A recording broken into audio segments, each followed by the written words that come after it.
تشيكن وينجز، وصفة سهلة وسريعة للي عايز ياكل وينجز. معايا هنا كيلو من أجنحة الدجاج مغسولة كويس جدا، وبنشيل الجزء دوت بالسكينة، وبنحاول ان احنا نشرح الوينجز بتاعتنا بالشكل ده. توم باودر، بصل باودر، ملح وفلفل، بهارات فراخ، كمان معايا كمون، بابريكا، 2 معلقة كبيرة من صلصة الطماطم، زبادي، ربع كوباية من الزيت، دبس رمان، وكمان عشان الزفارة نص ليمونة. اول حاجة معانا الزبادي نص ليمونه عشان الزفاره، بجانب كمان ان انا نقعت الوينجز ديت في محلول النقع عباره عن ملح وسكر وميه، عودين من القرفه، وكمان معايا ليمون متقطع فيه شرايح. الطريقه دي بتمنع اي زفاره في الفراخ او الوينجز. توم باودر، بصل باودر، ملح، فلفل، بهارات فراخ، بابريكا،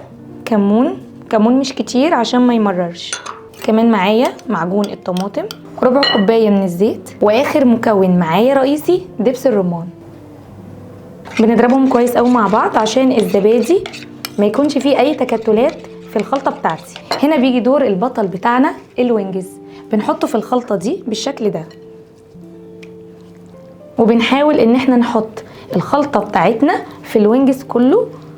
وطبعا اللي انا قلت لكم عليه ان انا فتحتها بالسكينه عشان الخلطه تبقى من جوه ومن بره، مش من بره بس. بعد ما تبلنا الوينجز بتاعنا كويس جدا بالخلطه بتاعته، بنسيبه في التلاجة لمده ساعه وبنغطيه. بعديها بنحطه على درجه حراره 180 لمده حوالي نص ساعه. وبعد ساعه بنجيب صينيه وندهنها زيت كويس بالشكل ده،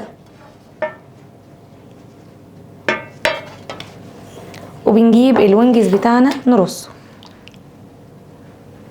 بصوا شكله عامل ازاي. مش قادره اقول لكم البهارات، الثوم البودر والبصل البودر مع باقي البهارات وخاصه دبس الرمان هيديله طعم رهيب. وده شكل الوينجز بتاعي بعد ما تبلناه بالخلطه الرهيبه. بيدخل على درجه حراره 180 لمده نص ساعه. يلا نشوف بعد ما يطلع من الفرن هيبقى شكله عامل ازاي. وده شكل الوينجز بتاعي بعد ما استوى بعد حوالي نص ساعه في الفرن على درجه حراره 180. شايفين شكله عامل ازاي؟ وعايزه اقول لكم ان الصوص ده رهيب، يتاكل مع العيش، يتاكل مع رز بشعريه، بجد صوص رهيب جدا. يلا نشوف هنقدمه ازاي. وادي شكل الوينجز بتاعي بعد ما قدمته. زي ما قلت قبل كده يتاكل مع الرز الابيض او الرز بشعريه او حتى يتغمس بالعيش. تابعوني في وصفات تانية جديده وسهله وسريعه مع الشيف زينب السيد.